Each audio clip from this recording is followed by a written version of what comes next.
शुरुआत बिहार की राजनीति में देखे जा रहे हैं। जितनी तेजी से कार्यक्रमों को किया जा रहा है, जितनी तेजी से चुनावी कामों को किया जा रहा है, उतनी ही तेजी से और भड़कीले बयानबाजी भी बिहार में तेज है। लेकिन अब बिहार का असर उत्तर प्रदेश की राजनीति में भी देखने को मिल रहा है। दरअसल 2 साल बाद यानी कि 2027 में उत्तर प्रदेश में भी चुनाव होने वाले हैं और इस चुनाव के लिए जमीन अभी से तैयार की जानी शुरू कर दी गई है, माहौल गरमानी शुरू कर दी गई है। इस बार विपक्ष ही नहीं बल्कि भारतीय जनता पार्टी के सहयोगी दल भी मोर्चा खोले हुए हैं।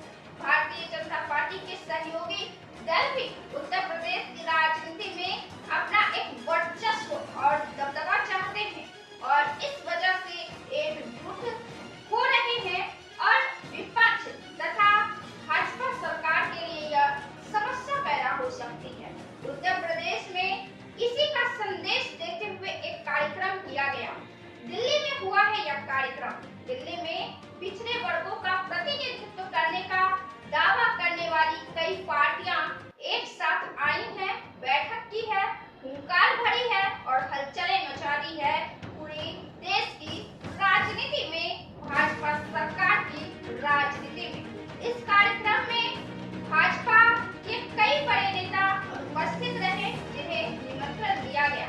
हालांकि वे इस बात से गलत चाहते हैं कि वे नाराज हैं। हमारे जो सहयोगी दल है उनके साथ न तो हमारा मतभेद है और न ही मतभेद है, लेकिन वास्तविक पीढ़ी ये तमाम राजनीतिक दल बताते हैं।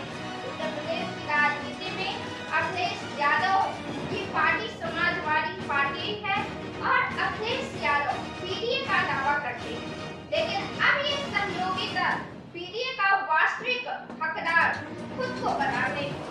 इसमें पिछड़ा, गरीब और अल्पसंख्यक शामिल है, जिसे मिलाकर पीडीए कहा गया।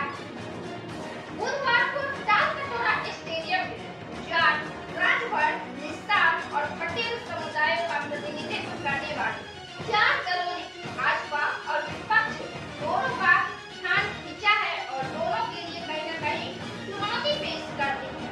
इस कार्यक्रम में भाजपा के अध्यक्ष जेपी नड्डा, उत्तर प्रदेश के मुख्यमंत्री आदित्यनाथ योगी को निमंत्रित किया गया था। इनके अतिरिक्त अन्य वरिष्ठ नेताओं को भी आमंत्रित किया गया था, लेकिन वे अनुपस्थित रहे।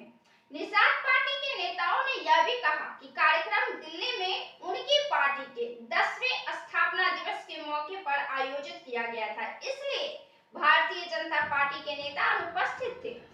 निषाद पार्टी के नेता और राज्य के मंत्री संजय निषाद ने लोगों से यह आह्वान किया कि यदि उनके समुदायों की आरक्षण की मांग पर ध्यान नहीं दिया गया तो वे यूपी विधानसभा का घेराव करेंगे।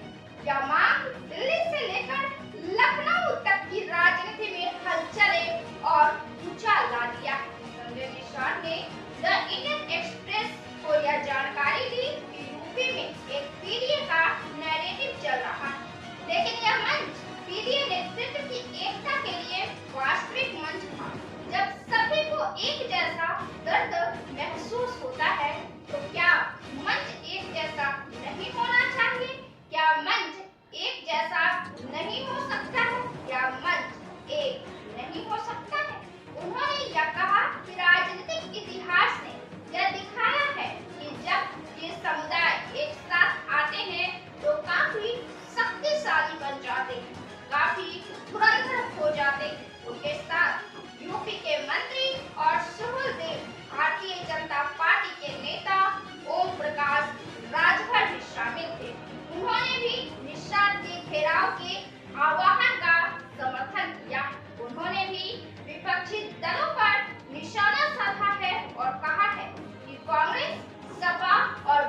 चाहती है।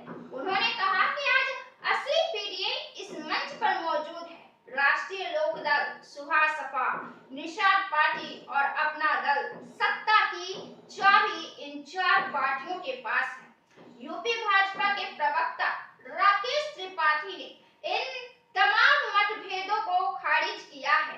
जब एकता इन 4 दलों द्वारा प्रदर्शित की गई एक मंच पर एक साथ आया गया तो भाजपा पार्टी से विरोध का सवाल उठना लाजमी है।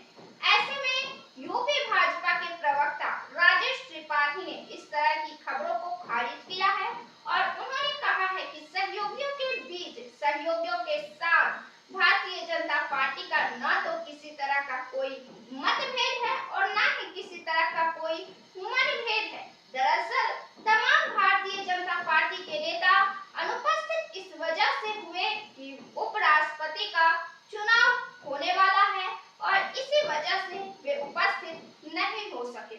आपको बता दें कि सपा के प्रवक्ता राजेंद्र चौधरी ने इसे भाजपा के द्वारा प्रायोजित बताया है। उन्होंने कहा कि भाजपा अखिलेश यादव के पीरियड नैरेटिव से डरती है और अपने ही सहयोगियों के माध्यम से ध्यान भटकाने की कोशिश कर रही है।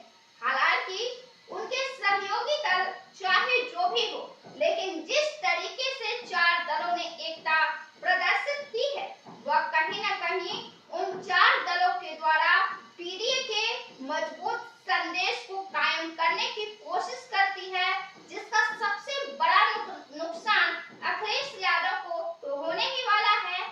साथ ही यह भारतीय जनता पार्टी पर भी कहीं न कहीं एक तरीके से दबाव के तौर पर देखा जा सकता है, क्योंकि बात अगर राजभर की करें तो कई बार वे पार्टी लाइन से अलग रहे हैं। कई बार भाजपा पार्टी और राजभर के बीच मतभेद और मनभेद सामने आए हैं, लेकिन तमाम चीजों के बावजूद भारतीय जनता पार्टी ने राजभर को मनाया है और उन्हें साथ रखा है। तो ये तमाम 4 दल जो एक मंच पर आए हैं वो भारतीय जनता पार्टी के लिए भी एक तरीके से दबाव का काम कर सकते हैं, क्योंकि हाल ही में चुनाव होने वाले हैं और चुनाव जब होते हैं तो सहयोगी दल होते हैं, लेकिन उनके बीच में सीटों को लेकर रस्सा कसी खींचा तानी से